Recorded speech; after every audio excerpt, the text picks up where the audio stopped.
A very good afternoon and welcome to Vicarage Road. I'm Mikey Burrows. Alongside me, as ever, is the Hall of Famer and the most handsome man I've ever seen. Andy Thompson is alongside me as ever. We have made the journey down for a big game after the international break. Tomo, one which we will hope will end this run of narrow 1-0 defeats without being able to put the ball in the back of the net. Yeah, you're hoping so, aren't you? So you're hoping that we get that right result. So it's going to be a tough match here this afternoon. So Watford have got a great run of form at home. So it's going to be difficult. But look, the way that we played in the three games that we played, the Leicester, the Tottenham, the Man United game, you've seen some attacking formations that we played, the way that we play with pace going forward, and it's looked good. Just got that one valuable thing missing at the moment, and that's putting the ball in the net. Hopefully we can try and rectify that today. We will talk more about the Manchester United game, certainly, and about what's happened over the international break as well before we count down to kick-off at 5-2 today. Before we get to that, of course, there is the small matter of what has become actually a quite interesting rivalry, Tomo, with Watford. It doesn't seem that far ago that we were meeting at Wembley in that infamous game in the FA Cup semi-final, and then a month later you and I were here when we turned things round and effectively stopped Watford from getting into Europe that season, and we ended up being in the Europa League. The Graham Taylor element as well, man who managed both clubs, and so makes it a bit of a Graham Taylor derby. I know you played under him. Yeah. Just adds a little bit extra spice to it. Of course it does, yes. So look, everybody remembers that defeat against Watford in that FA Cup semi-final at Wembley. Everybody thinking that we've done enough to win it. We played really well, but at the end of the day, we always say it's not over till the whistle goes at the end, and unfortunately we lost out to Watford. And then a few weeks later, coming down to Vicarage Road to play them in the league, so look and get the right result. So looking that was able to give us the Europa League opportunity to play there. So look, that's football for you. So you never know when it's going to bite you in the backside, but you just got to come on and keep going. We will talk more about that rivalry as we build up towards kick-off, but Gemma Frith has been down at pitchside a little earlier to give us a flavour of the context of today's game. Yes, I am at pitchside at Vicarage Road. It's Watford v Wolves, a fixture that has had great significance over the past few seasons. Now, no one needs reminding of that cruel FA Cup semi-final in 2019. But in the league that same year, we did beat Watford to secure our spot in the Europa League for the following season, forcing Watford to miss out.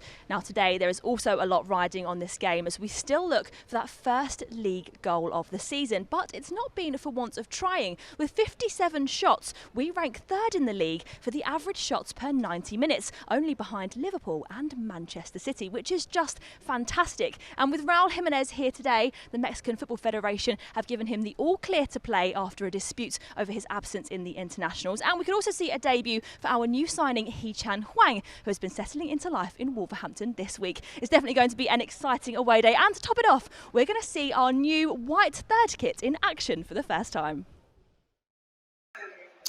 There is plenty between these two teams. It could be quite a tasty fixture as well. Watford, of course, hoping to bounce back. They beat Villa here on the opening day. They've got a great home record.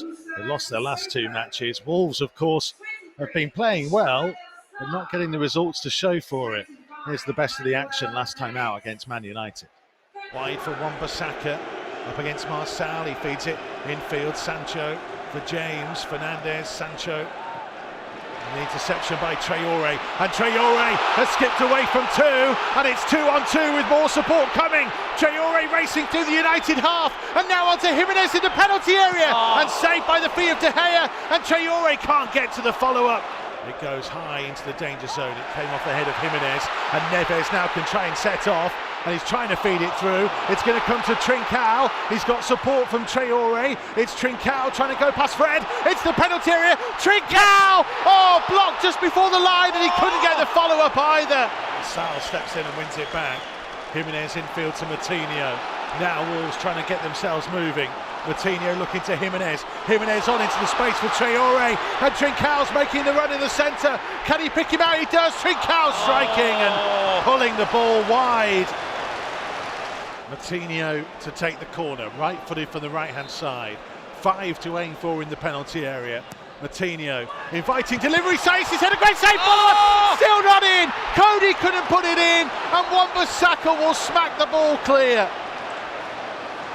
How have we not scored? We had 2. It was a fantastic ball then, wasn't it? Yeah. The attack took well. Saïs got up with everyone. It's a great save from De Gea, but then Saïs is just running onto it. Semedo up against Anthony Martial. Will reverse ball into the penalty area to Fred, outside of it to Bruno Fernandes. Now Pogba showed too much of it to Neves. Neves said he was caught. Mike Dean says no. Neves is down. What's he doing? Ball's temporarily down to 10 as Greenwood strikes and finds the bottom corner. By the hand of Jose Sarr, it deflects in, and Manchester United are in front. Yeah, but that's a clear and obvious error, isn't it? Well, I think so, but do you want to know what I think?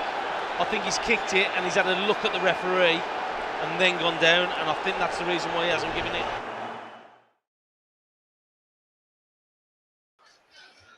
So, a good performance, but not quite the result, Tomo, and they have to take the positives from the way they've played, especially the opportunities they crafted against a side that we're all expecting is going to be right up there challenging for the title this year. Yeah, it is. So look, and even going back to that first game where we played Leicester, that second half performance, so I know that we've lost the result again against Leicester, but you could see signs of the game that we were playing against Leicester. Then we've come into the Tottenham game, totally dominated the game there, so again, get caught with a goal against you.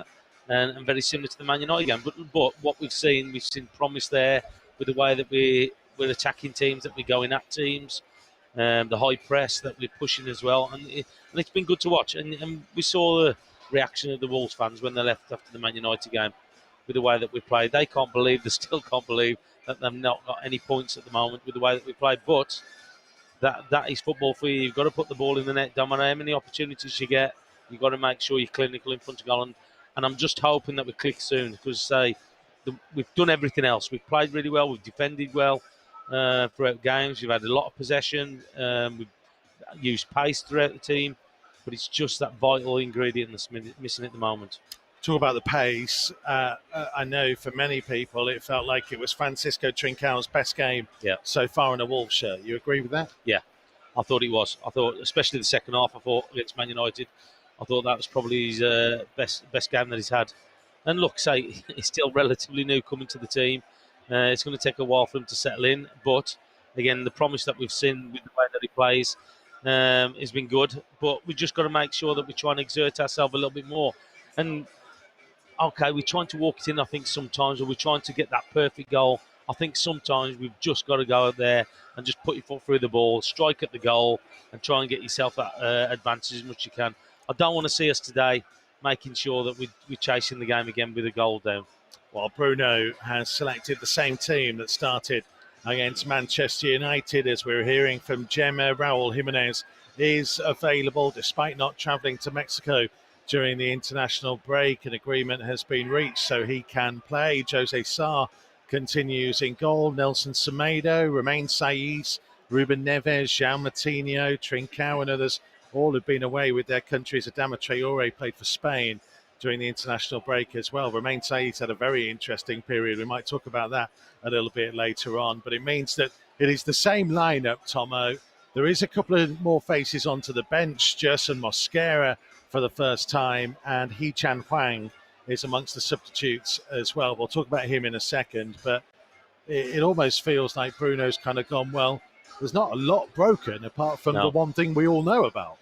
Yeah, well, it just shows it with the way the team that he's picked for today's game. I thought Kilman's played really well. He's done more than warrants his place in the team. So Bolly coming back now from injury, it just shows you how well he's played to keep him out the side. Because we've always said that Bolly's the number one choice centre-back. But as people come in, opportunities arise when players come in, and Kilman's done that. He's played really well. He's looked composed, he's defended well, he's been able to get blocks on. So credit to him the way he's gone. But yeah, you can see the kind of side that he wants, that he's settled in the side. He's happy with the performance that he's got from his team. But as you touched on there again, he's just got to score goals, hasn't he? And that is always going to be the hard point about it. Yeah, and a big part of that is Raul Jimenez. Officially, he is on his worst goal-scoring run for Wolves, 7 games without one. Though, of course, there are some pretty huge mitigating circumstances in amongst that. Bruno was asked about Raul's form in his pre-match press conference. Here's what he had to say. I know Raul before from Benfica, the way we play, and when I work with him now, it's a surprise for me. Not a surprise because I know his value, but first of all, as a person, he's a top man. I think he's the right, one of the good examples we have here in Wolves. You can be a top player and also a top man, and I think he's a good example of that. Defensive, I think is the first guy work to press the opponent team to help us to be more solid and compact. And the offensive, like you say, especially in the first 2 games, he created a lot of chances to score goals. I don't put pressure on him to score goals. I just say to him, be happy again, smile, to play your game, and work hard every day to create chances because the goals will come for sure. Bruno Lage talking in his pre-match press conference. As say, this is Matchday Live Extra from Wolves TV. I'm Mikey Burrows. He's the Hall of Famer Andy Thompson. And joining us now is the Athletics Wolves correspondent, Tim Spears. Tim, great to see you. Thank you for joining us on Matchday Live Extra. We'll start, if we can, by talking a little bit of transfers. We tried to have a bit of a chat before the window closed. It did end up closing with just Hee-Chan Hwang being the final addition. On him, first of all, what do we think he's going to bring to the group? Well, he's a bit of an unknown quantity in terms of what he's done, at the top level of European football. I think if Wolves were signing him sort of 18 months ago when they originally, wanted to, when he was with Salzburg in Austria, I think there'd be a huge amount of excitement about what this player can do. The amount of goals and assists he got, his partnership with Erling Haaland as well, which I think has gone sort of a bit underreported, how well he played with him. But his career sort of stagnated a little bit in Germany over the past 18 months. Only scored 2 or 3 goals in the Bundesliga. I know he's had issues with a couple of injuries, with COVID as well. But Wolves have been tracking this player for an awful long time, and there's an awful lot of excitement about what he can bring, and also the options that he can bring up front, and how he can play in a number of different positions. He can be prolific in front of goal as well, and from what I understand, his manager at Leipzig was reluctant to let him go. Such was how highly he thought of him. So Wolves think they're getting a real gem. He's 25. He's on loan for the season. He's here primarily, really, as probably his cover for Pedro Neto. I think if Pedro Neto was fit, we wouldn't have seen this edition made. So yeah, let's see what he can do. Really hope he gets on the pitch today. All the talk, of course, was about the transfer window and those final couple of days and the chase for new additions. You've obviously had a chance to speak to our executive chairman, Jeff Shee, in a big piece that you've had on The Athletic in the last couple of days. What was the main things that came out of it? I thought it was really interesting that Jeff wanted to speak. I've written before in the past how he wanted to be a chairman who maybe stayed in the background and didn't kind of react to maybe things that had gone wrong or perceived to have gone wrong. So I was kind of surprised as I wrote in my piece that the interview request was granted. But, from what I understand, Jeff was really keen to kind of show leadership here. And because there was a really negative reaction after what happened on deadline day, and a lot of criticism towards him personally, probably more than I've ever seen, since he came to the club 5 years ago. So I think he wanted, to kind of stress the bigger picture at play here, and there's lots to do with esports and income revenues overseas, which perhaps hasn't been communicated as well as it could do with the fans. There's a lack of understanding there. He wanted to kind of address that. I think he also really wanted to stress that the relationship between him and Bruno Lage is very solid and very strong, and he was very complimentary about him. And that comes off the back of the public narrative towards the end of the window, led by Bruno Lage, in which he stated repeatedly that he wanted 3 or 4 top additions. He said even after Hwang came in, after the Man United game, he wanted more players. So when those players didn't come in, there was a real vacuum of information there. And with 2 weeks before Bruno was due to speak, before Watford, I think Jeff was really keen to fill that kind of void of information. And I thought he handled it really well, actually. Whatever he said on transfers was not going to appease a certain section of the fan base. But I thought addressing that narrative which Bruno led, he said, look, I agree with Bruno. we wanted 3 or 4 top players. Every manager would want that, and we tried to do that. However, for a variety of reasons, not least the kind of the deflated market this summer, where clubs are reluctant to let players go when they believe they can get 10 or 15 million more in a year's time, when the market really starts to pick up, hopefully after the pandemic. So it was difficult, he said, to bring players in. He said Bruno's turned a lot of players down. I think a lot of players they were looking at went elsewhere. So for those variety of reasons, they ended up with not a good look on deadline day when they were scrambling around for last minute deals. That's not the look of a sort of a well-run club with long-term planning. However, they did say in May, June that this would probably happen. It would go down to the end of the window. And I think that the point that Jeff was trying to make was, yes, okay, maybe it didn't look great on deadline day, but these weren't our real top targets. We've been chasing top targets all summer. We were trying to strengthen the squad on deadline day. It didn't happen. Whether you agree with that or not, it's all there for people to read. But I thought it was good. It was good for him to come out and have his say, and a lot of people did appreciate that, I think. On that point, Tomo, it is one worth making that, you've been involved in this to a certain extent, that it is simply not that easy to get these transfer deals done. It's not like they weren't trying to sign players. It's a difficult thing to do because there are other clubs involved. But we've always spoke about getting the right people in, and that's what the problem. What you've got is getting the right person into the club. Don't matter about how good they are, they've got to settle in, they've got to mix in the group, and they've got to be the right ingredient to the group as well. And that's the difficult part about it. Is okay, you want a player, but unfortunately you can't get the ones that you want because of the say that with COVID's going on. You can't get that transfer across the line because clubs want to, as we touched on there, clubs want to hold on to the players that they've got at the moment to see what's happening. But again, I still think that we've got a good squad here, but we do need another 2 or 3 players. And as Bruno said, he needed that. But it's a shame that we didn't get him what he wanted. But I'm sure that they'll start looking again in the January window. Yeah, they do have January, and Tim, it will be a cause for concern for many, the fact that Morgan Gibbs-White went out on deadline day and they've been left a touch light in midfield. I was really surprised about that. However, I was also surprised that after he probably had the best pre-season of any first-teamer behind Adama Traore, I was surprised he wasn't used more by Bruno Lage in those opening weeks, the opening week or so of the season. I think he played in 3 of the 4 games, but in 2 Premier League games he was a very late sub. I know he played at Nottingham Forest and scored, but for me, with Podence coming back from injury and looking like he's okay for now, and Hwang signing, Lage was already reluctant to use Morgan Gibbs-White. With those 2 players back into the squad, you can't envisage Morgan Gibbs-White getting a lot of game time. I think from a Wolves point of view, and certainly from the fans' point of view, if they have an injury record like last season, then Morgan will be back in January like he was last year, and they'll be in exactly the same situation. So it's not ideal to not have as much cover as you'd like. However, from Morgan's point of view, and obviously we've all invested emotionally in Morgan, the journey he's had since he made his debut, 2017, for him to finally, Mikey and Tomo, finally get a full season of football, it's massive for the development of his career. They tried it last season with Swansea. I went down to watch him. He looked brilliant. He looked like a different player. He was playing in the hole at Swansea.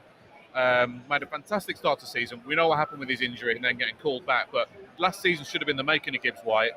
They hope that a year on, this will be the making of him. I think there's a really good club there in Sheffield United, and a really good manager in Jukanovic. And if he gets a full season there, he signed a new contract, Wolves still see him as part of the long-term future of this club. It could be the making of him, it really could. Hopefully so. Tim Spears, thank you very much indeed. You can check out Tim's big article with Jeff Shee on The Athletic right now. Tomo, very quickly, it's going to be an interesting battle this. Just before we get your thoughts on it, we thought we'd give you a little treat and see a goal from your old pal Bully to win a game here back in 1998. Who is going to be the key man to do the same thing today? Yeah, he's somebody who can score a goal or 2, can't he? Yeah. So they're no messing with him at all, is there? Go on, who's going to be the equivalent today? I'm hoping that, so it's 2 people I think I want to see off the mark today. Traore, and I want to see Jimenez get that goal today. What's the score prediction going to be?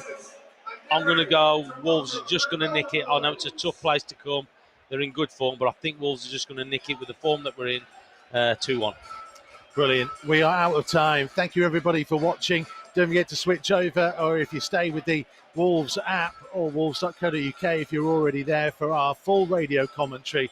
Reaction from Tomo and I will be exclusive to Wolves Radio, available via the app and website after the game today. As we say, hopefully, finally, please, there is going to be some Premier League goals today. And maybe, just maybe, a man that Tomo mentioned is going to be the guy to provide them. Adama Traore, we know the skills he has. We know there was some fears that he might be leaving during the transfer window. He's staying, he is in the side, and hopefully we're going to see plenty more of him beating his opponents.